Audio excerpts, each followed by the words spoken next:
السلام علیکم ورحمۃ اللہ وبرکاتہ۔ آج میں لے کر آئی ہوں رمضان المبارک کی 28 اور 29 تاریخ کا وظیفہ۔ میرے پیارے بہنوں اور بھائیوں، یہ موقع ہاتھ سے جانے نہ دینا۔ یہ 2 دن باقی ہیں اور اس عمل کو کر لیں اس بابرکت مہینے میں۔ میرے پیارے بہنوں اور بھائیوں، ویڈیو کی طرف بڑھنے سے پہلے آپ سے ایک چھوٹی سی گزارش ہے، میری ویڈیو کو اسکپ مت کیجیے گا، مکمل دیکھیے گا اور صدقے کی نیت سے میرے چینل کو سبسکرائب کیجیے گا۔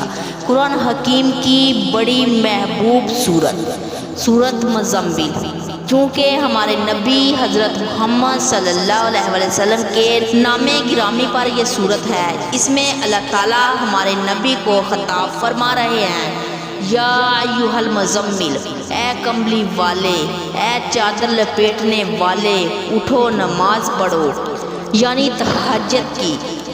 آپ صلی اللہ علیہ وسلم کو اللہ پیار سے خطاب کر رہے ہیں سورت مزمل سے، جنہیں انسان محبت کرتے ہیں۔ انسان سے زیادہ جن اس سورت سے محبت کرتے ہیں، اور اس کا خاص عمل آپ کو دوں گی، کیونکہ یہ تمام صورتوں سے مقام اور مرتبے کی حامل ہے۔ میرے پیارے بہنوں اور بھائیوں، یہ رمضان مبارک کا برکتوں والا مہینہ 2 دن باقی ہیں۔ اس عمل کو ضرور کریں۔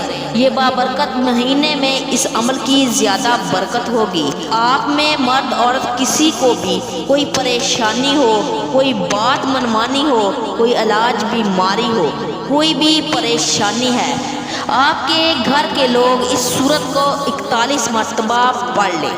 ایک بندہ پڑھ لے یا 2 بندے پڑھ لیں، شرط یہ ہے کہ اپنے خاندان کے لوگ ہوں، وہ پڑھیں۔ رمضان مبارک کی 28 اور 29 تاریخ کو آپ نے اس عمل کو پڑھنا ہے اور دعا کرنی ہے۔ یہ 2 دن آپ نے عمل کرنا ہے، 41 مرتبہ یہ سورت پڑھنی ہے، ہر حاجت پوری ہوگی۔ اگر کسی کا رشتہ نہیں ہو رہا تو وہ سورت مزمل پڑھ لے، انشاءاللہ اچھا رشتہ اللہ تعالیٰ عطا کرے گا۔ جس کا رشتہ نہیں ہو رہا وہ 7 دن اس عمل کو ایسے ہی جاری رکھے، رمضان کے بعد وہ کر سکتے ہیں۔ اس عمل کی رمضان کے مہینے میں زیادہ برکت ہے اور بعد میں بھی انشاءاللہ یہ عمل فائدہ دے گا۔ جزاک اللہ خیرا۔